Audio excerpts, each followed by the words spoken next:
Welcome to Proudly Asian, a podcast series that tells bold and proud stories of Asians by Asians. I'm Isabel Wong, a financial journalist who wants to uncover the many Asian stories around us that are waiting to be told. There's never just one way to look at Asians.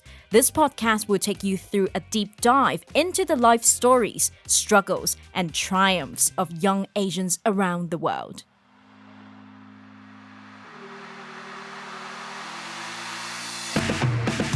On today's episode, we have Christina Ho, a Hong Kong-born and raised fashion designer turned airline pilot who works at one of the world's leading airlines. As a fine arts graduate, Christina tells us about how she became a pilot after starting off her aviation career as a flight attendant.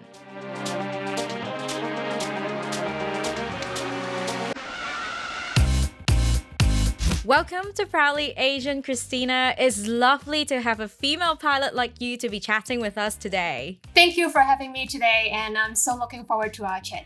Yeah, so Christina, how have you been? I saw on Instagram that you've been very active in terms of attending events and volunteering, as well as doing some recruitment promotion work for the airline that you're working for. How have you been?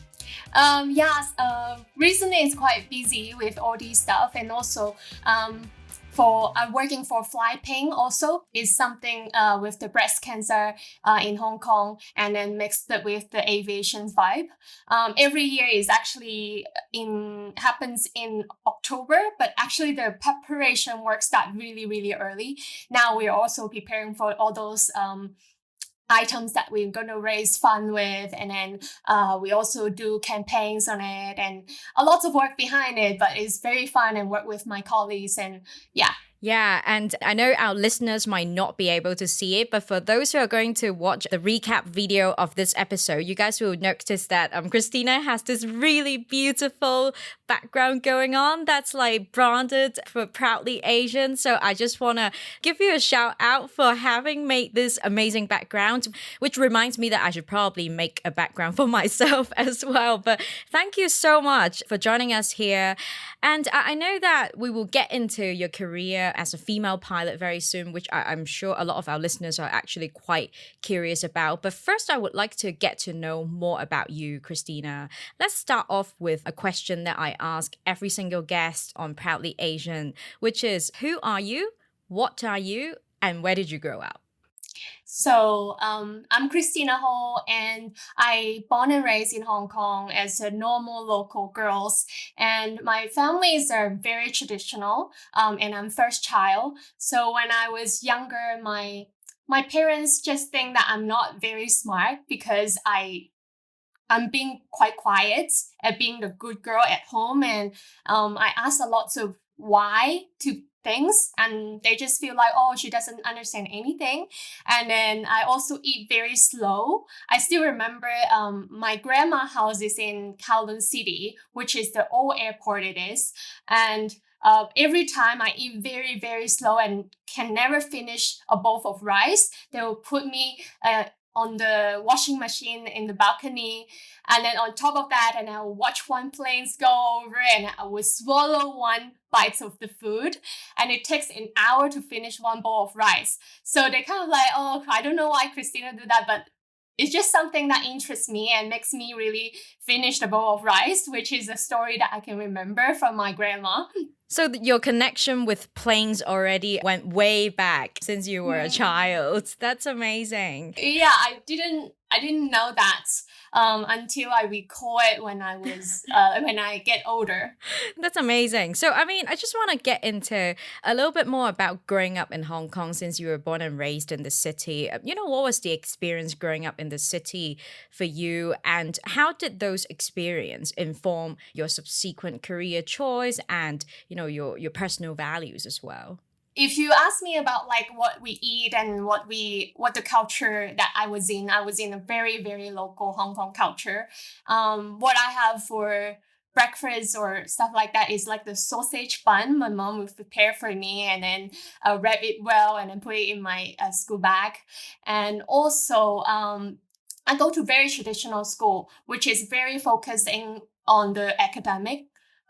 for you to go to a good school, a good university, which something that I also feel a little bit is also one of the reason that I feel like, oh, I want to go somewhere else in the world to just explore, because the school that I went to in a secondary school, they have very less arts and sports classes, and only fulfill the criteria from the government that you have a few years of these, and then after that all turns into your English class, all turns into your whatever academic classes.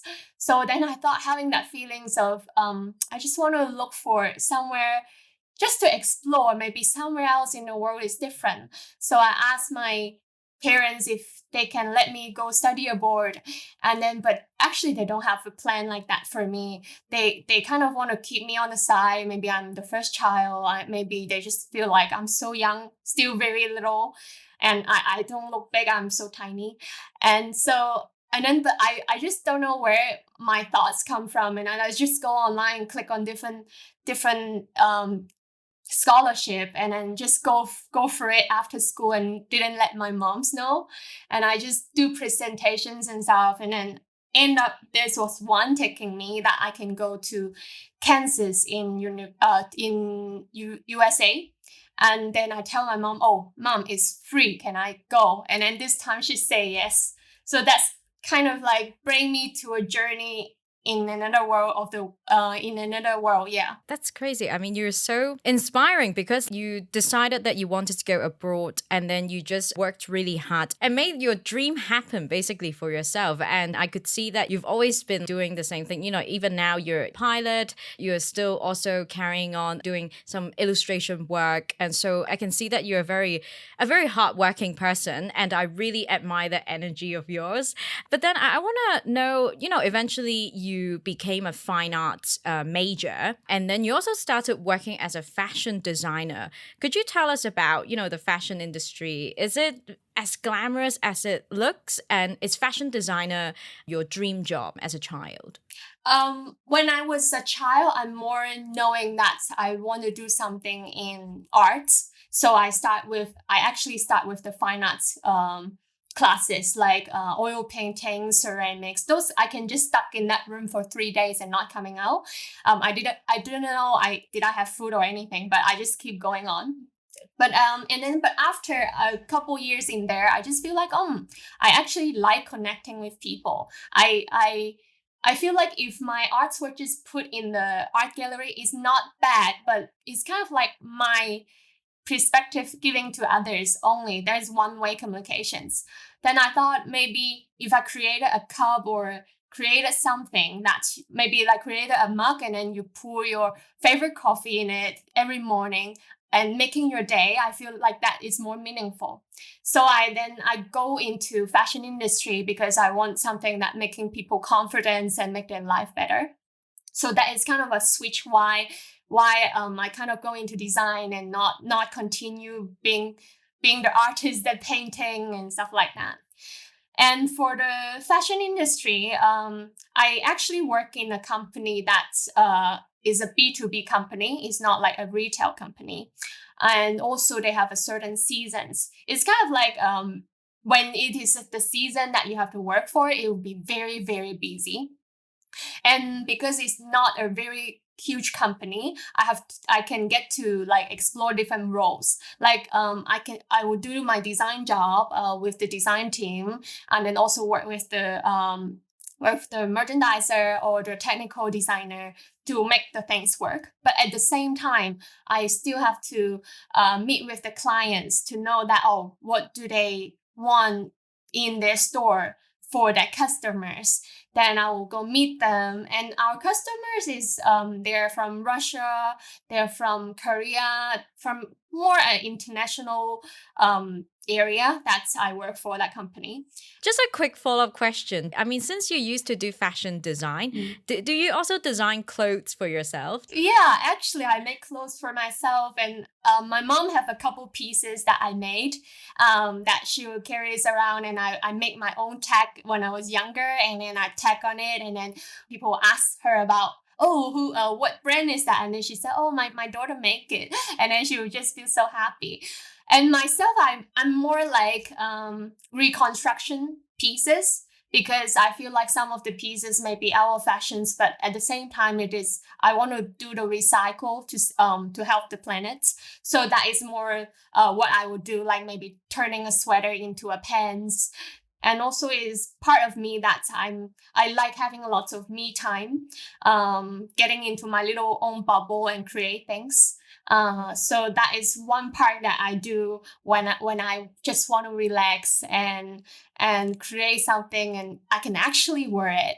Wow. I mean, you're so multi talented and you just have so many creative outlets because you do illustrations. You also make clothes. And of course, your career is also very fun because after your job as a fashion designer, you switched over to the aviation industry, first as a flight attendant. Mhm. I'm just wondering why you were initially interested in working as a flight attendant. After a couple of years as a designer, I just feel like, oh, I need some more inspiration, and I was also quite young at that time, and it was my first job, and I was like, oh, I want to see the world, and I miss the time that I was traveling so much when I was in university. During summertime, I fly around places to do part-time job, or even bringing tours just to get myself like explore to the world. And I just feel like I need that time instead of stucking in a 9 to 5 office. Then I just having a little mind change and thinking, oh, I should go for this. And I never thought I would ever be a pilot. And I just see that poster and thinking, oh, maybe I can try for this. So you can already see that kind of poster actually impacting people. When I look back, is if you never see that role model on there, it's very hard to imagine yourself to be one. And I know for those who grew up in Hong Kong, I think they actually talked about this drama, a very famous drama that's about pilots. Did you watch that drama? Did that drama have any influence on your choice in terms of becoming a pilot eventually? Um, have to disappoint you that I didn't. I didn't watch that and didn't really have that impact to me saying that, oh, I want to be one. And actually, the first time that I ever touched an aircraft when it was back into when I was in high school time, that I helped our captains to paint the plane in his like own airfield. But he rewarded me with $20, but I refused, and I asked him, "Can you bring me up and fly?" And then he said yes, and that was the first time that I ever go on a plane. But is that impacting me being a pilot? Actually, no, because at that time I was still very young. I just think, oh, life is so fun. It's just so much that I can explore, and knowing what I'm good at and I'm not good at, and um, it always gives me that feelings of, oh, it's going to be a good hobby but not a real career. Not until later I actually see that cockpit. Yeah, can you tell us more about that moment when you entered the cockpit? What happened and how did you decide that, okay, being a pilot is really something that you wanted to do?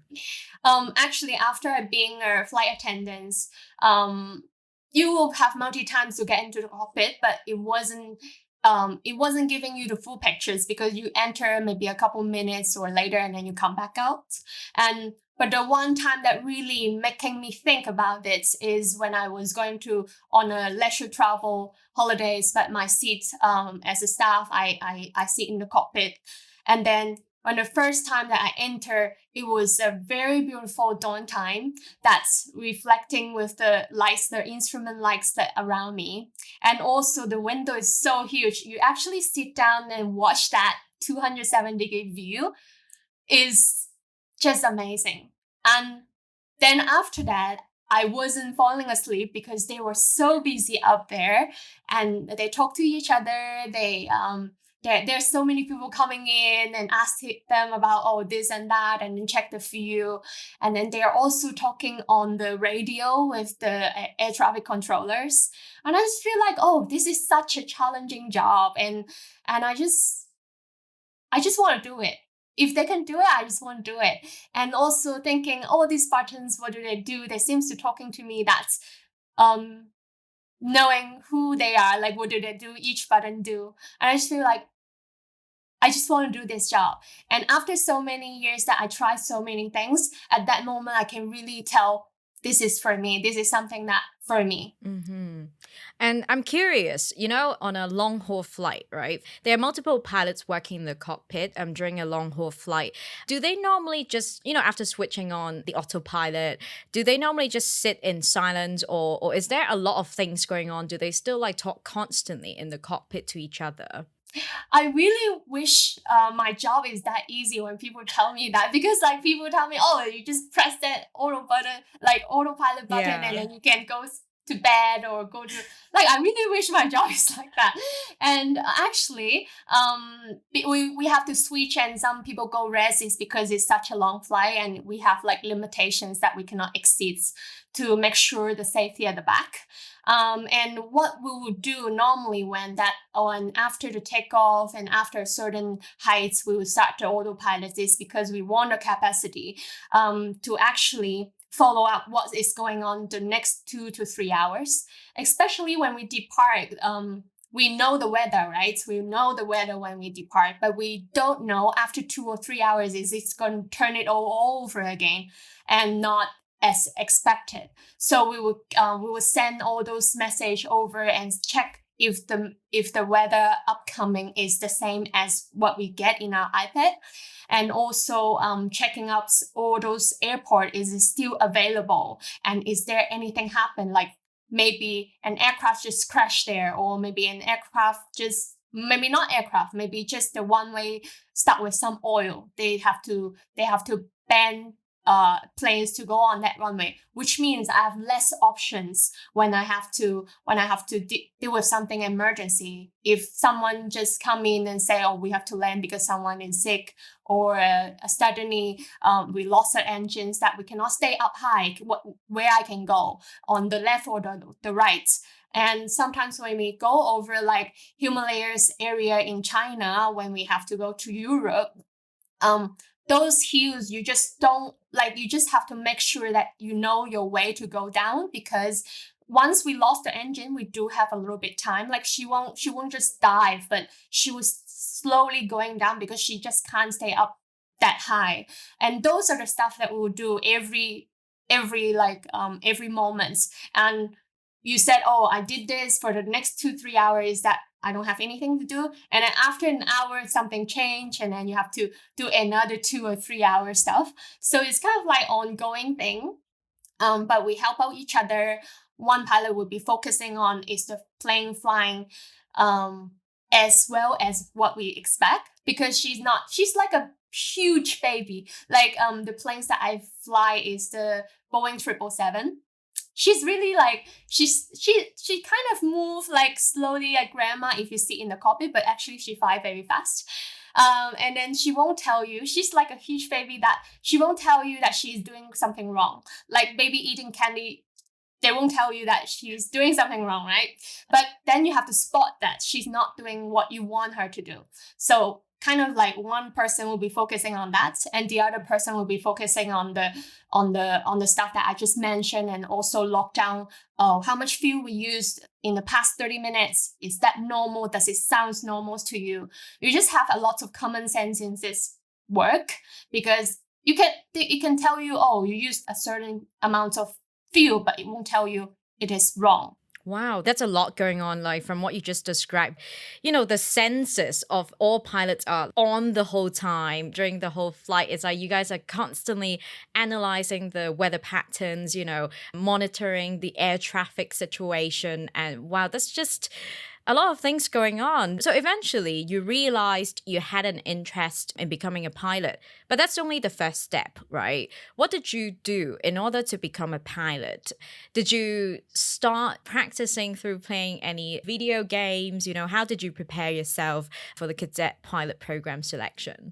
I actually not a fan of video games, so I never really get into that. But they do test on eye-hand coordinations.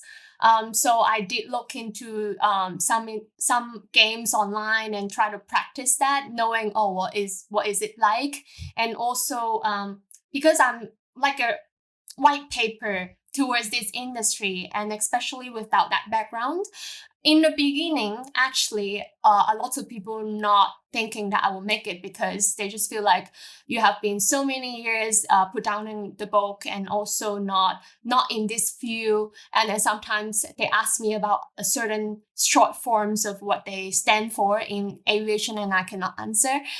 In the very beginning stage, that I said that I want to do this. I think they're just a little bit worried about me. But then I thought, oh, I didn't know how to speak English. I don't know how to speak Cantonese when I born. So everything can start new. And I just feel like that. So I just take some evening classes while I'm still working full time and try to arrange time in between. And how can I go to classes every week and get myself as much as that.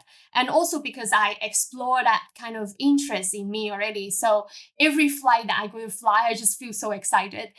Even I'm in another positions in the plane.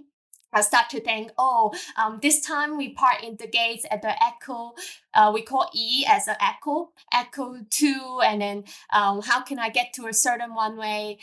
So I remember that I checked this morning, they're using this one way, so my path should be coming from here to here, and it should take me like 5 to 10 minutes. So I have 5 to 10 minutes to prepare the passenger. Like it's kind of getting this loop into my brain, and I just get so excited every time. And I would estimate looking at the weather and thinking, oh, it looks like there is a cloud there. In 2 to 3 hours time, I don't know how high we'll fly, but I just guessing 2 hours later we may get bumps. Where I get bumps and I just time on it, and then I just feel so excited. So I think all these just get me so happy. And then I remember that captain that who let me fly the little plane once back in Kansas. So I kind of ring him up and also send him an email and say, oh, I set up an annual leave coming up. Can I use all my leave? Can I just come back and see what you do in your little airfield, because you're teaching people doing little aircraft? And then he said yes. So I fly back to where I grew up, like in high school, and then being a little assistant there, being a volunteer there. I refuel the aircraft for him. I wash the aircraft for him. And then he teach me about how the rivers go, like why some of them are flat, why some of them are like mushroom shape. And all these just making me think, oh, I actually not just having that 3 minute spark in it. I actually not liking it. I actually liking the process and liking what I'm learning. Then I know that I'm not picking the wrong choice. So I hit the buttons and apply for the cadet program. Wow, you went through such a process to really confirm that that's your interest, that's what you want to do. I mean, of course, it wasn't an easy process to go through the selection and even going through the program, right? So I'm just wondering, for those who are thinking about applying for the same program that you went for, the cadet pilot program, what advice do you have for them in terms of preparing for the program? I would say do not wait until you're perfect. A lot of people think that, oh, when is the dead, like now, because it's the recruitment resume, and a lot of people just inbox me and say, oh, when is the deadline? I know it's very important to prepare yourself and knowing why you're going for it, but at the same time, you also don't wait too long, because life is so short, and also you don't know what happened next moment. You don't know COVID is coming. You don't know like what you have to concern about the next moment. And so I still remember in the beginning when I first having that thought of, oh, I want to go for this. I know nothing about this industry. I have a friend that who also want to go for it. And I just asked him, oh, you know anything about this? Can we go look for someone that giving us a few advices that what we can do about it? And then he was the one that who helped me through that little struggling process. But then after I finished my training and return, and then I know that he still didn't apply for it. So I just feel like life is so short. Don't just go for it. It's free. Like you don't pay for the applications. And also, no matter you hit it or not, you have already gained experience and you know yourself better. And having that thing to try is already win like half of it.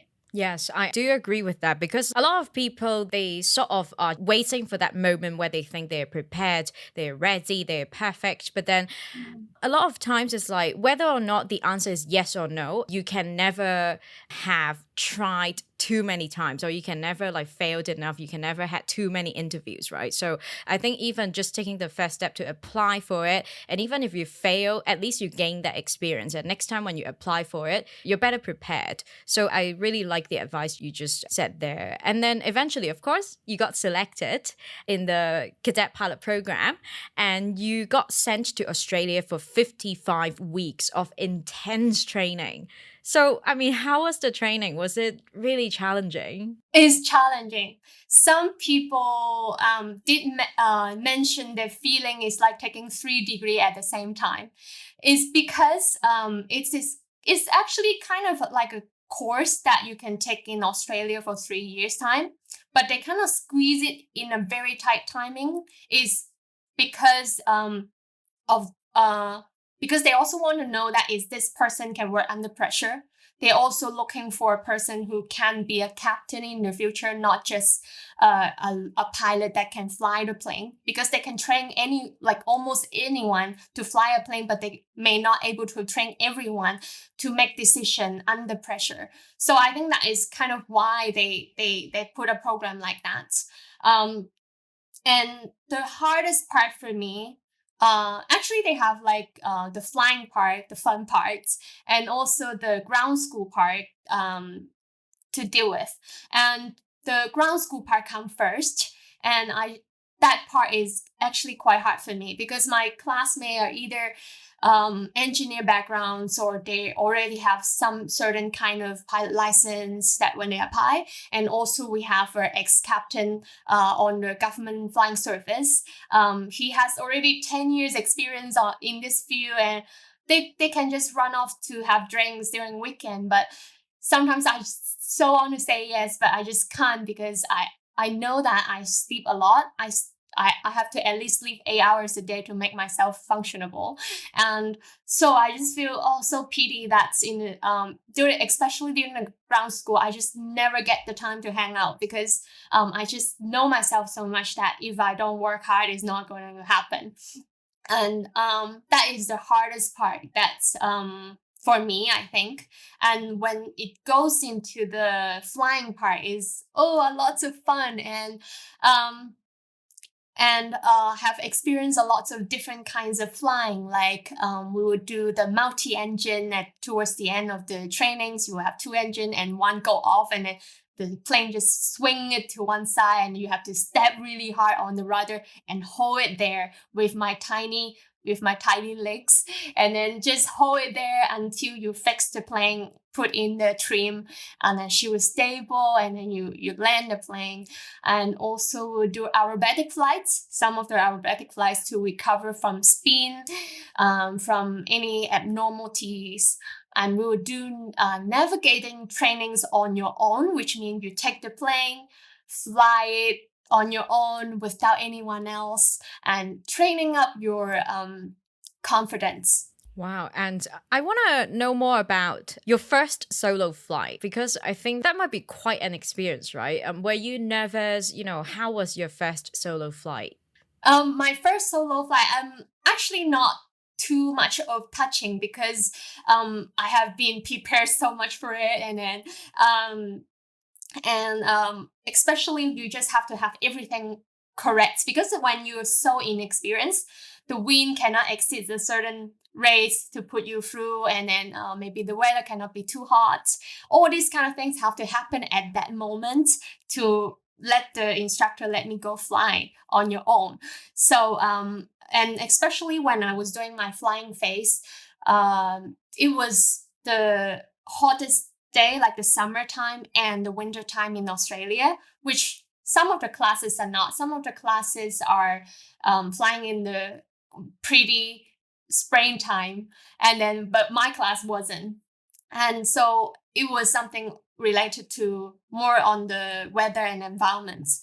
But if you ask me what is the most memorable flights that to me during the whole flight training, it would be one time that I have already passed through halfway of the flying training. And then I just passed the test the day before. And I just tell my instructor saying, "Oh, I'm so happy today. I'm gonna relax and just enjoy my flying." And then she signed me off as I have everything ready. And then I go flying on my own because it's a solo training. And then I go up, and then after 30 minutes, the plane just start to tell me that she has problem. It just ding ding ding ding like that, and then just tell me, oh, certain things is failure, certain things is failure. And I was like, oh, it's supposed to be my relaxing flight, but it's not going to be relaxed. And then I just have to make the decisions, and then where should I go? Do I go my destinations, or should I turn back? At that moment, because the plane is still running, like she's not going to stop by on the side of the road like a car. So she's still flying, and then I just have to make the decision right away. And then I just make sure that I'm calm, and then make sure that she's calm doing her thing. And then I decided to turn back with because the airfield has a lot more advanced equipment that I can use if I go back. If I continue on my journey, it's not going to favor me too much. So I turn back, and then finally I pick up the radio and tell them what's happened to me. But at that moment, actually, I wasn't as experienced because a lots of the other things I haven't learned yet. But I just still tell them about what happened on my plane, and then they kind of help me out, and I sort out myself in the cockpit. I know that because the actually ding ding is telling me a lot of failures, but actually they are all related to electrics. So I kind of relay that by common sense, thinking, oh, must be something related to the electrics have problem. So I turn off all the essentials, only left a few screen in front of me. And then eventually I make it come back, and then just put on the radio saying that, oh, I'm ready to land. And the tower already know that I'm coming in because I declare that I'm not well, right? The plane is not doing well. And then they give me a little green light hitting there, and then I will see that bling, bling, bling like that in my windows, and I know that I can land. And then at that moment, I thought, oh, it was so great. Everything's happened so good. And then it just boom, and then there's nothing on my screen anymore. And then it was like I have lost my flaps to slow down the speed. I have lost all my lights, lost my communication. I didn't even can say clear, like read back saying, oh, clear to land a certain aircraft. It's not happening. And I was like, oh no. And at that moment, I just say that, okay, I'm going to focus on this landing because that day is really hot.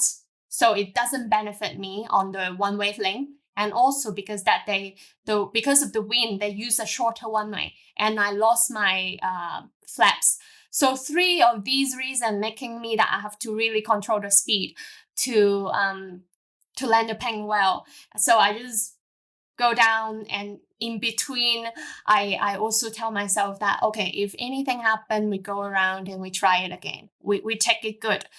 And then I land, and then I really turn out from the last little taxiway, and I know that, okay, this time I land pretty good, and I saved my life. I saved the plane. I didn't got any tail strike or anything, which means I was happy that I had an experience like that, so that I can really know what I do when things happen. It's not like a training. It's not like the instructor by you and they turn off the engine and say, oh, what you do now. But instead, it's a real experience, and it's not something that you want to ask for, but it happens. And but it gave me so much of confidence and knowing that I'm capable. Wow. You went through a lot in just one flight. And then initially you were just going to, celebrate passing the test by going for kind of like a relaxing solo flight. And then everything just stopped working for you. That was so nerve-wracking to listen. Just by you describing the experience, it got me like, oh, wow, this is so stressful. But I mean, it's amazing because, like, in such a short period of time, right? You assessed all the options that you had. It required you to make quite a prompt decision. And that decision has to be right as well. And then you have to make it all in such a short time. So, I guess, in a way, do you apply the same decision making techniques in your daily lives as well? Oh, yes, actually, yes. My friends sometimes think that I don't have an emotions, not because of that, it's just because I look so calm, and and I'm already assessing what kind of options that I can have instead of like crying or anything like Mm. that. Like it's just I think it's a kind of characters that I had, and I kind of separate them quite well, like putting the emotion in a box when I need to, and then do the procedure that I need to do. And you only can discover that when you really have to experience things. It's not something that you can say you have, or you just that when just when things comes and then you analyze yourself and thinking, oh, I actually do this because I thought of this, and I kind of also assess myself a lot and thinking what I can improve, I can do better next time. And I think also this is something that we look for in as a pilot. But I mean, of course, going back to your life as a female pilot, I know that shortly after your training, it was 2019. And in late 2019, the pandemic hit. And one of the first industries that got hit quite badly was the aviation industry around the world. The entire industry globally just went into a standstill in most of 2020 and also 2021. So, as a pilot, was it challenging for you because there were barely any flights coming in and out of Hong Kong? I was fully checked out and already done all the trainings after the trainings in Australia and back to Hong Kong. And after that, I still fly a bit before the pandemic comes. And also when the pandemic comes, a lot of actually is a lot of cargo flights, and also not the only the cargo planes fly the cargo, but also like with my plane, it fly cargos and passenger, we still fly the cargo. So it actually is happening. It's just people may not notice, like where are the fruits come from, where the vaccine come from. It's all come from that. And but I'm also feeling like life is like that. Sometimes it just doesn't happen like what you expect, or like the other industry. Like now, the restaurants and the other industry are maybe facing the same thing, and but I was so grateful. Like I don't have much of the burden from families that I don't have kids. I don't have something that I committed to so much. Um, that I can really have this time to do something also what I like. Like I joined the Women's Foundations. If I was flying so much, I won't be able to commit to their mentoring program, and also getting to share more about aviations to other industry, and also able to do more volunteer works like the peer support officer in my company during the pandemic time. I can really help them out with what I learned in those classes that they give me about how to listen to people, but not giving too much of advice so that they can release their stress. These kind of stuff is we will never learn as a pilot, because people will teach you to make decision, to tell people solutions in my job. But towards being a good listener is a totally different skill set I learned from. And also joining the female pilot advisory group, to actually having the time sit down and work with the others and going through what kind of policy that we can have to make sure that our future female new joiners have a gender-free working environments. These kind of things is not happening before the pandemic. So I'm glad that I have that time to actually work on these, and also working on the flying. But like I have a part of the other side of the things going on, which is also very good for the community. Yeah, definitely. You've been keeping yourself quite busy during the pandemic because I saw on your social media that you've been involved in a lot of meaningful initiatives, like the one that you mentioned. And I also saw you reading stories to children, but at the same time, you also make sure that your time outside of work is also meaningful. You're giving back to the society. So you have so much of my respect, Christina. And I'm just so curious a career as a pilot, fundamentally, what are the key qualities that are needed for a pilot? As I have mentioned, that you have to keep learning because it's such a dynamic industry and it's keep changing every day. And all those charts about airport, they change every day. You just have to keep up. And we also have a kind of like quote saying that don't trust the guy that next to you in a flight, because you just have to trust what you read and what actually is happening. But that, yeah, and also I think attention to details, just like I said, it is a job that you spot difference, you spot the wrong out, because it's not going to tell you that I'm doing something wrong, like that. It's not going to be like that. And also about situation awareness, like open your sense. I think you used the perfect word. You open up all your sense. In the past, when I was doing a designer, I really don't need these skills. I can fully focus in ignoring what people talking to me, and I can just keep drawing. But at this job, you cannot. You just have to, even you're working on something, your ear has to open, because maybe the tower, maybe the air traffic controller is calling you, maybe someone is calling you for something. Or even if no one's calling you for long, it's also something you want to notice, because which means maybe you're in the North Pole, that you enter an area that the reception is not good. Like something like that, you have to keep questioning yourself in your job. And having that self-confidence, if you know something, you know something, and don't be afraid of your probably junior, or some people may be a lot senior to you and they have lots of experience. Not saying that you have to be impolite, but at the same time, you also have to confident about yourself, that you read those stuff, you share with them, especially is that everyone can miss anything. Just raise that out, and it's better that they tell you, oh, it's all right. I noticed that too. It's better than that, than you not talking and saying, oh, I may be wrong, and not raising that up, because almost all incidents happens like that. Some people just not raising their voice, and it just go through that cheese, inside the cheese, like those holes, and then it just happen. And humble yourself, and learn from the senior, because as I said, they have so many experience, especially some are from Air Force, some are from Red Arrows, which I happen to met one. And yeah, and try to communicate well, like especially we use English as the pirate language, but also they will hear so much of the accents from different country. Just be open-minded and just ask them if this is their culture and stuff, because it will not tell you from the book. Just a quick question on that. As a pilot, if you're flying in an airspace where, of course, the accent that's spoken there might not be something that you're too familiar with, and you're really not sure what the person in the control tower is saying, are there any tips in terms of how to understand what they're saying?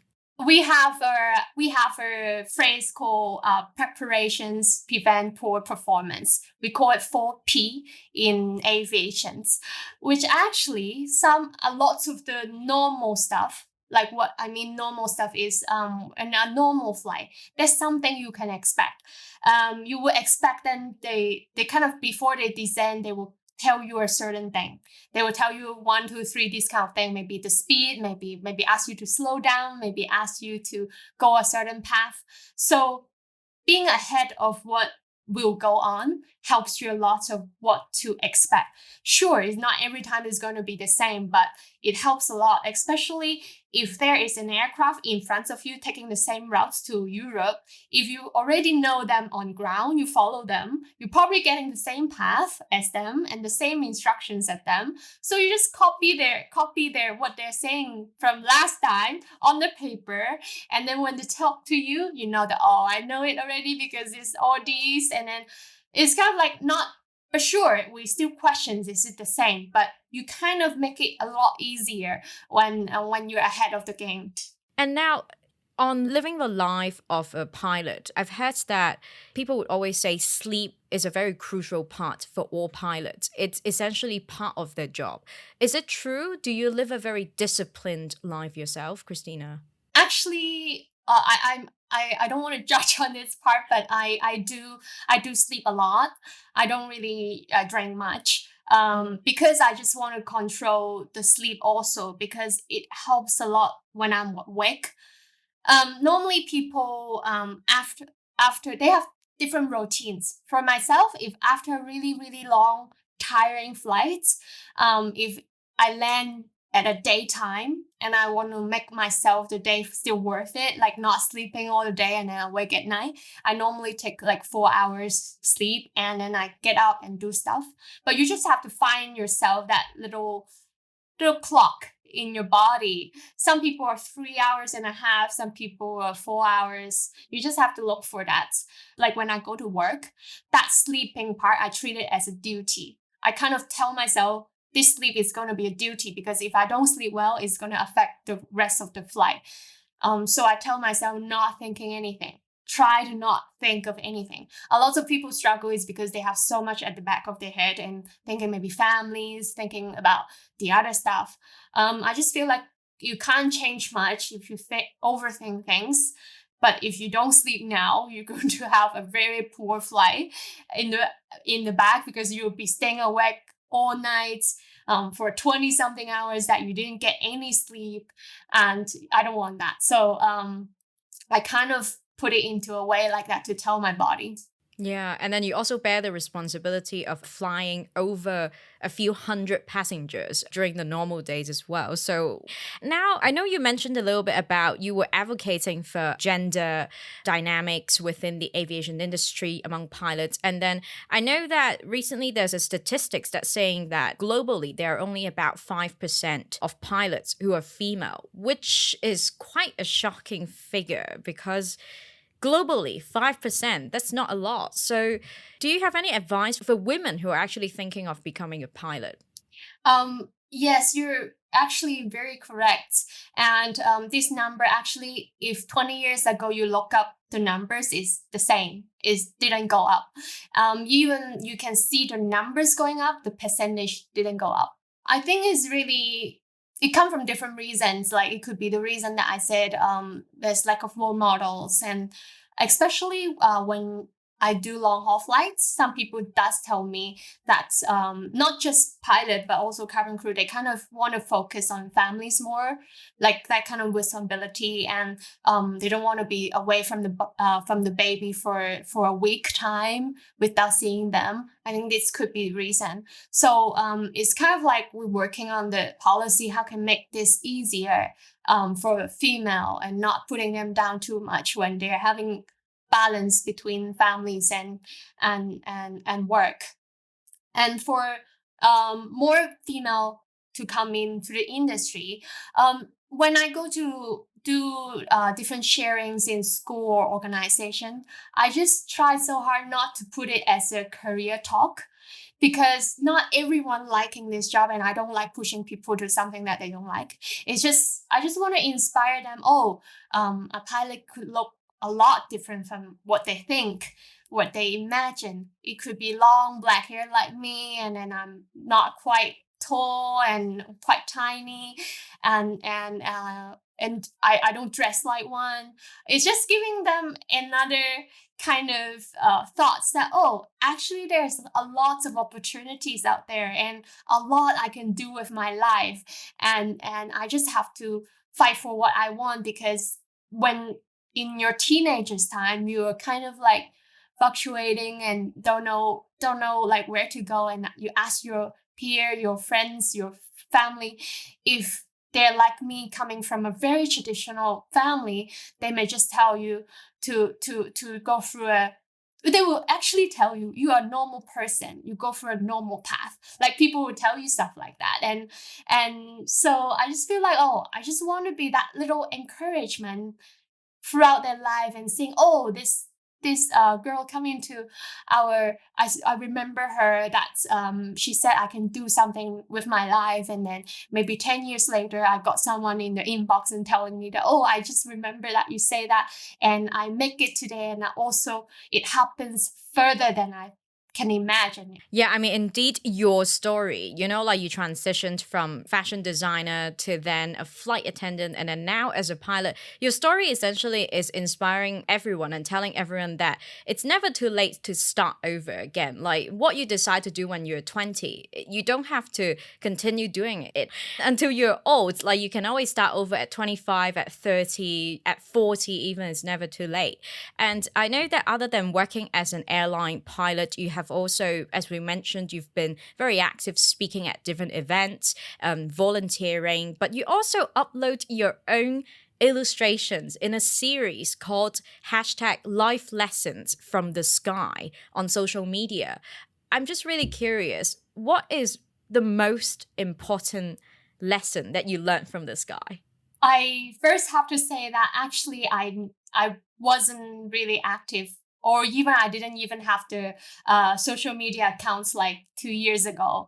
I kind of start my Instagram early last year, and just because I start to go to school and then do my stories, and then I met so many young people, and then they just ask me so much of the intelligent questions that I won't be asking at their age. I just feel like, oh, if I want to communicate with these group of people, I have to use the way that they communicate. Especially like I did some sharings with little kids, like they're 7 years old, like that.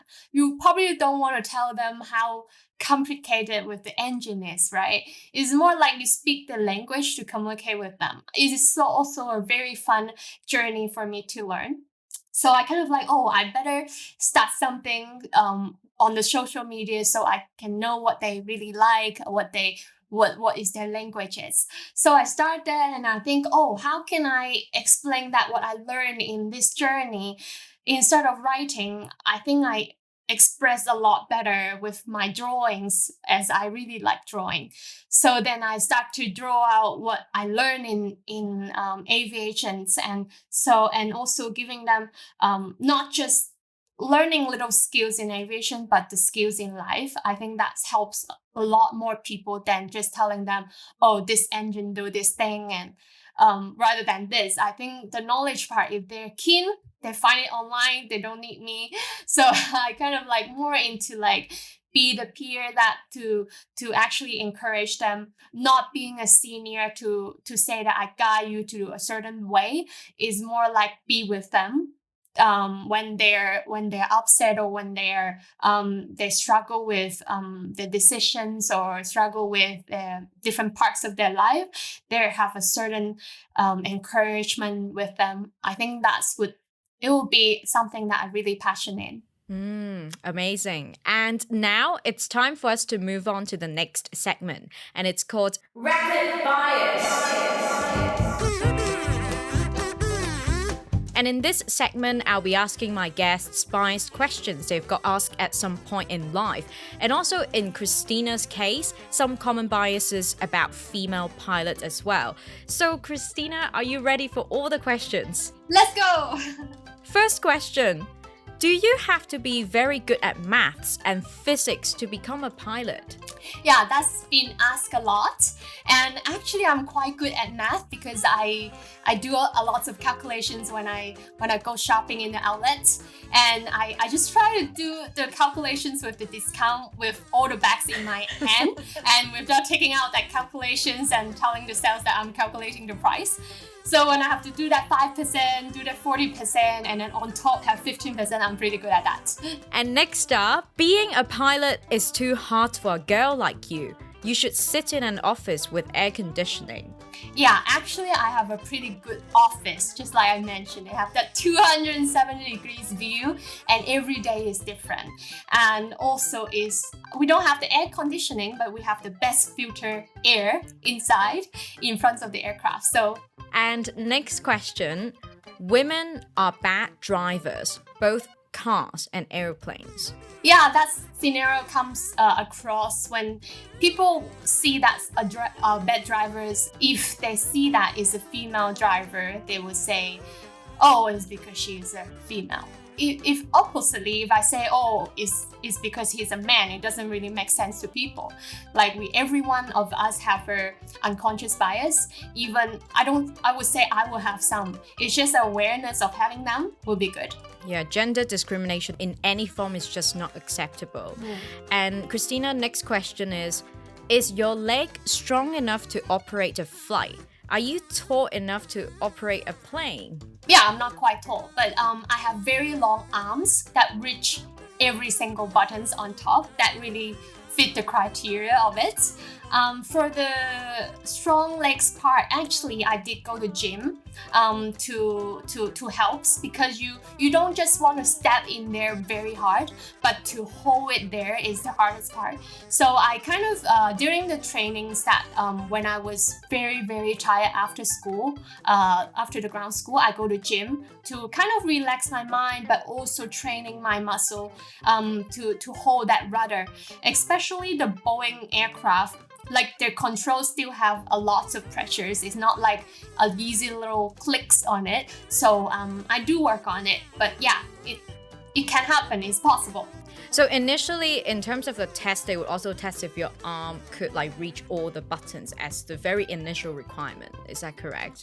In the past, they have their height requirement, and then after that, they change it to a reach test to can you really reach everything? Because actually, when they first build the aircraft, they do. I think they do tests on humans, which can try to fit everyone in it because the seat can move. But definitely, you gain a little bit more room when your legs are longer. If like I'm 6 foot or something, it will make my room bigger. But even that is still working. Yeah. I see. And next question. I am a female and didn't study any STEM related subjects. Can I still become a pilot? So this is some questions that come into my Instagram, and I just want to encourage them. If you see me can do it, then you probably can do it, because everything can happen, and everything you can learn from scratch, and it's never too late. And next up, I'm in my late 30s. Can I still apply to become a pilot? I still remember one of my friends tell me that he find himself having passions in another field, but he already works in his field for like 8 years time. And then he's kind of struggling with his plots because he just feel like, oh, if I waste that, my salary is going to go down and I just have to start all over again. But then I was like, if you're thinking of wasted 8 years, then if you continue in that field and you already know that is not your passions, then you're going to throw in another 38 years in it. So that is something that I want him to rethink and redecide. And finally, in Rapid Bias, I did not know that female pilots existed. Hi, here is one. And there's not enough. But thank you for playing this round of Rapid Bias, Christina. You're welcome. It's fun.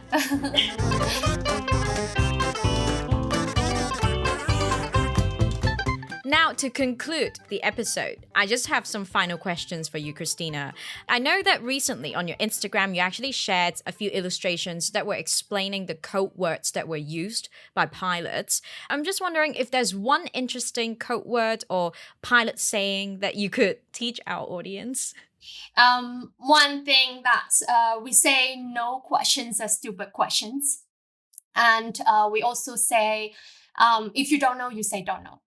Because when we're being taught that to say yes a lot of the time, but sometimes you also have to say no. When you don't know something, you say no. And also when you're too busy with something, you say no. Like there will be some people that can help you when you have to ask for help. You ask for help.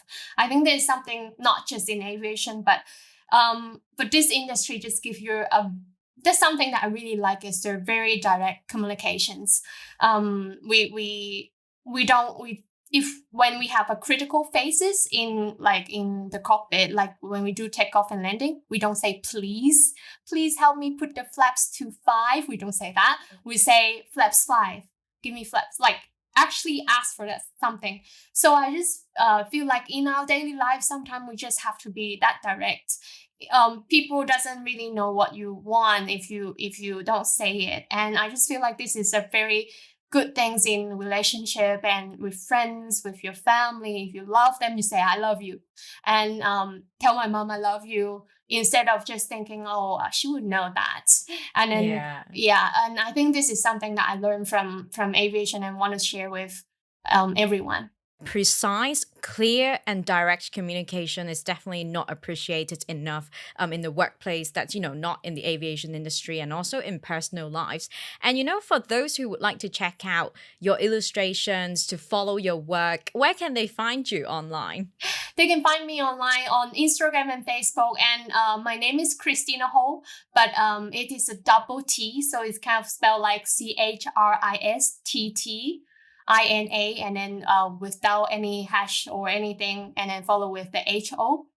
And they can check out the illustrations. It's not just for kids, for everyone to get that encouragement. Yes, I do encourage everyone to check out Christina's work because they're just so fantastic. And she also creates stickers for messenger apps as well. So that's amazing. And finally, Christina, my last question for you is, what does it mean to be proudly Hong Konger? To me, I would say, because I born here, I raised here, and especially I want to speak for the local girls that if you have ever faced that someone say no to you, like saying that you can't do something, please trust yourself. And I love this place. I just want to do something for the community. So I will continue to that. Our story is not ending here. And so after they achieve their dreams or whatever, they can encourage the others. It's kind of like put it forward instead of just paying back to the person who helped you out. Instead of that, you pay it forward to the new generation. Thank you so much, Christina, for taking the time to chat with us and being the inspiration that you are every day. Thank you so much for having me again. I'm happy to be here. That's it for this episode of Proudly Asian. Don't forget to follow us on Instagram at proudly.asian for more content. We are on Spotify, Apple Podcasts, and YouTube. Leave us a 5-star review on wherever you get your podcasts. Thanks for tuning in and signing off for now. I'm Isabel Wong.